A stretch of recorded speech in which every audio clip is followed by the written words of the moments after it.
Olá, trilheiros e trilheiras, tudo bem com vocês? Espero que estejam todos muitíssimo bem. Hoje nós vamos estudar o informativo 1022 do STF. E o nosso primeiro julgado é um julgado que envolve tanto direito constitucional quanto direito administrativo. E nesse julgado, foram duas as controvérsias centrais analisadas pelo STF.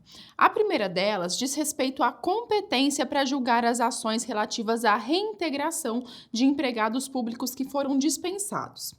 E a segunda controvérsia é relativa à concessão de aposentadoria, ou seja, após a concessão de aposentadoria por tempo de contribuição, será que seria possível que esses empregados públicos aposentados permanecessem no seu emprego público?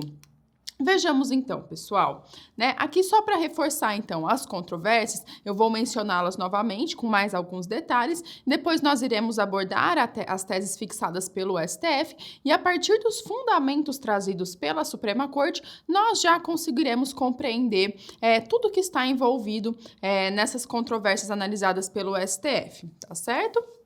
Então vamos lá. A primeira controvérsia, como eu disse, diz respeito à competência para as ações relativas à reintegração de empregados públicos que foram dispensados em face da concessão de aposentadoria espontânea. Então, basicamente, o que houve aqui? Esses empregados públicos que foram aposentados espontaneamente, eles foram dispensados de seus empregos públicos. E aí, posteriormente, foi ajuizada essa ação de reintegração por parte desses empregados públicos. E aí a grande questão é, será que essa ação envolve matéria relativa ao vínculo trabalhista, lembrando que os empregados públicos, eles são regidos pela CLT, e aí nesse caso, então, a competência seria da Justiça do Trabalho, ou será que não? Será que a matéria não tangencia as relações trabalhistas, o que acarretaria na competência da Justiça Comum?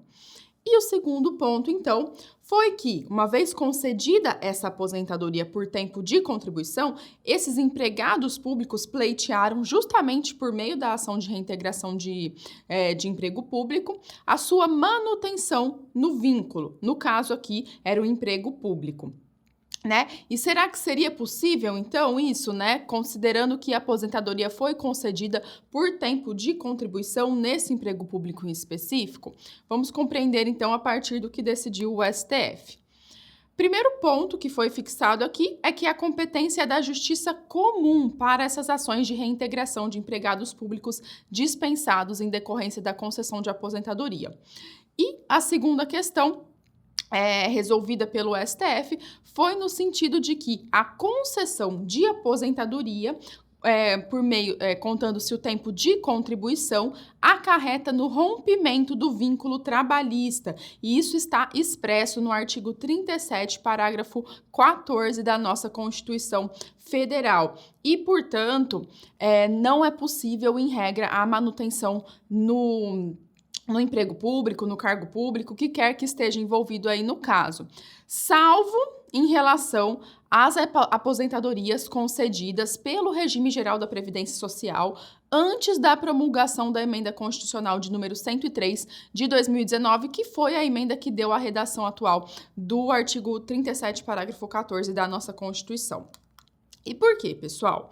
Bom, em relação ao primeiro ponto, então, o STF entendeu que, na verdade, as ações ali analisadas, elas não envolviam matéria trabalhista. Ao contrário, né, na verdade, tratava-se de matéria de natureza administrativo-constitucional. Não estava sendo debatida a relação de trabalho propriamente dita. Então, por isso, a competência da Justiça Comum.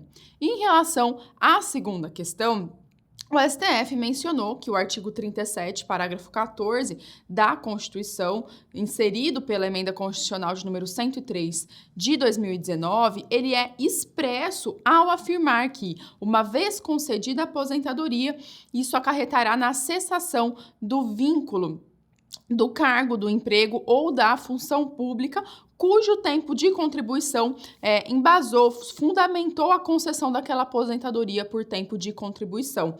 E aí, com isso, então, o servidor público, ele passaria à inatividade. No entanto, a própria emenda constitucional de número 103 excepcionou essa regra no que diz respeito àquelas aposentadorias que já haviam sido concedidas pelo regime geral da Previdência Social até a data da entrada em vigor da emenda. Então, para essas aposentadorias, seria possível, em tese, a manutenção do vínculo junto à administração pública, tá ok? Do contrário, não é obrigatória a cessação desse vínculo. Tá certo? Esse foi, então, o nosso primeiro julgado. Na sequência, continuamos.